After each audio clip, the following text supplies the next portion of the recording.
안녕하십니까. 쓴소리 박사 오후 방송을 시작하겠습니다.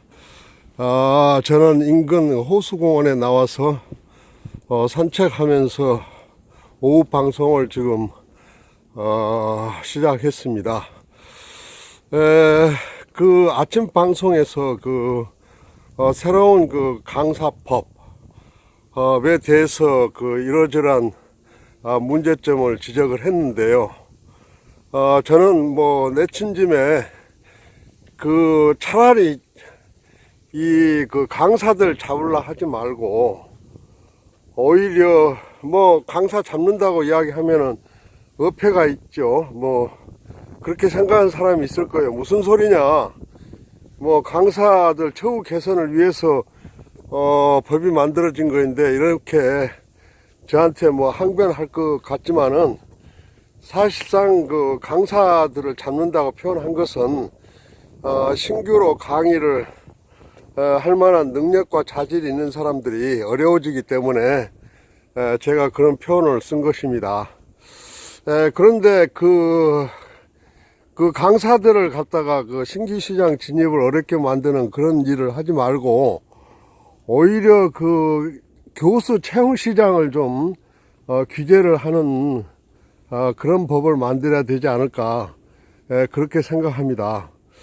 여러분들 교수들이 누리고 있는 특권이라든가 이런 것은 엄청나죠. 그런데 정작 교수 충원 과정을 들여다보면은 이게 완전히 복마전이에요. 가장 큰 문제는 뭐냐면은 교수가 자기 대학 출신에 자기 제자를 쓴다는 거예요. 이게 뭡니까 도대체?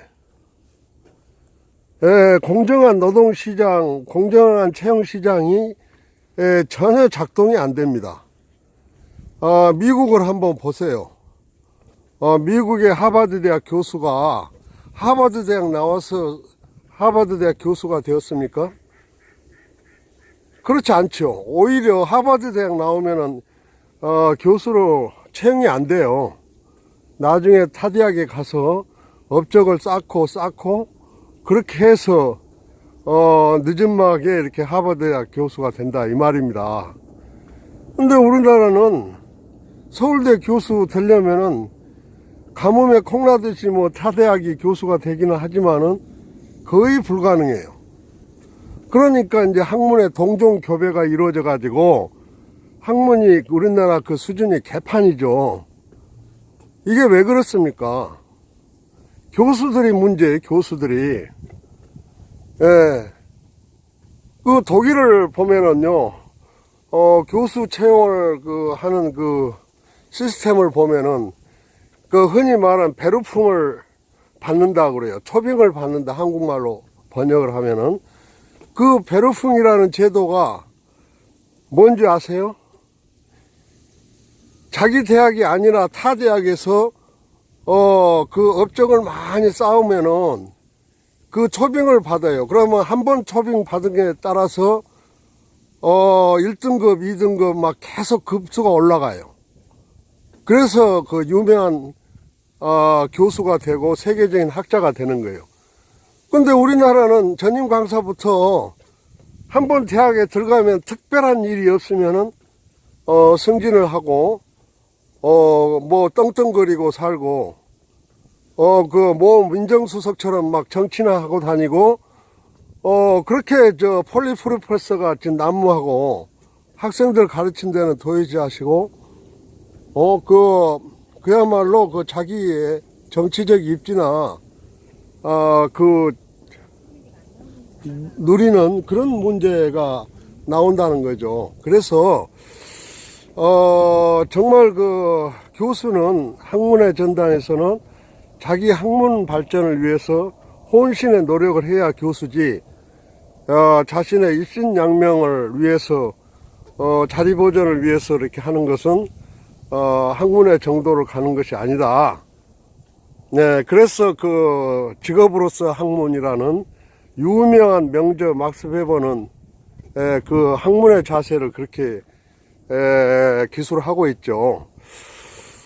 그래서 우리나라가 지금 정작 문제는 그 교수 채용 관행을 들여다보고 여기에 그 잣대를 들여다 대야지, 엉뚱하게 이렇게 강사 자리를 제한시키고 취업하는데 어렵게 만들고 그렇게 해서는 안 된다.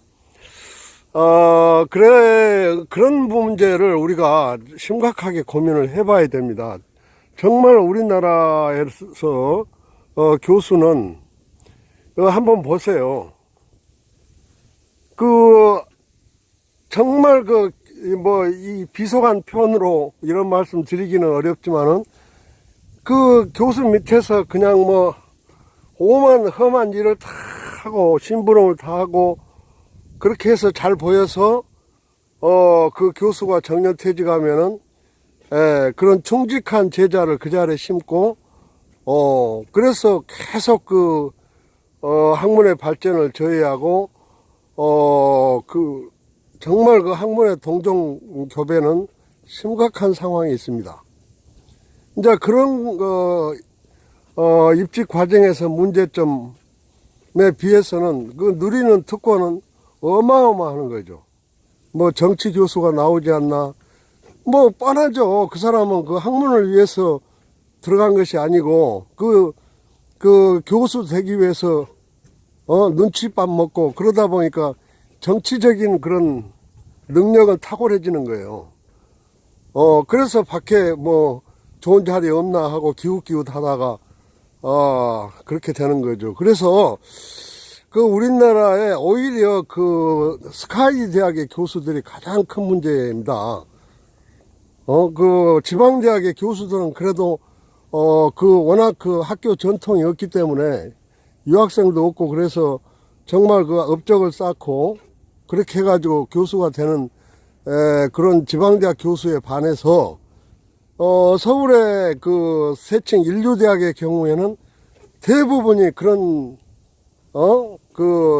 과가 오래되고, 그 대학이 역사가 있고 그러다 보니까, 그런 식으로 채용이 이루어졌는데, 아무 말도 못해요. 대학에 이사회가 힘을 발휘한 것도 아니고, 대학 당국이 발휘하는 것도 아니고, 제도적으로 또, 그런 걸 건들 수도 없어요.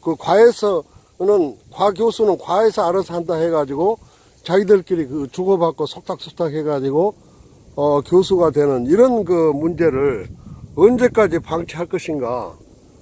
그래서 교육당국에서는 정말 정교수 채용 과정을 들여다보고 문제점을 파헤쳐야지, 그런 데는 손도 못 대요. 왜냐하면은 그 대학 교수 출신들이 다 교육부 장관으로 가고 청와대에 들어가고 그러니까 전혀 손을 못 쓴다는 거예요. 그래서 오히려 그런 소위 유명대학의 교수는 자기 학문적 발전에 대한 업적으로 이 주가가 올라가고 유명세를 타고 이게 아니라 학생들이 우수해서 그래요. 자연적으로 학생들이 우수하니까 업적은 없어도 밀려가지고 그렇게 유명세를 탄다.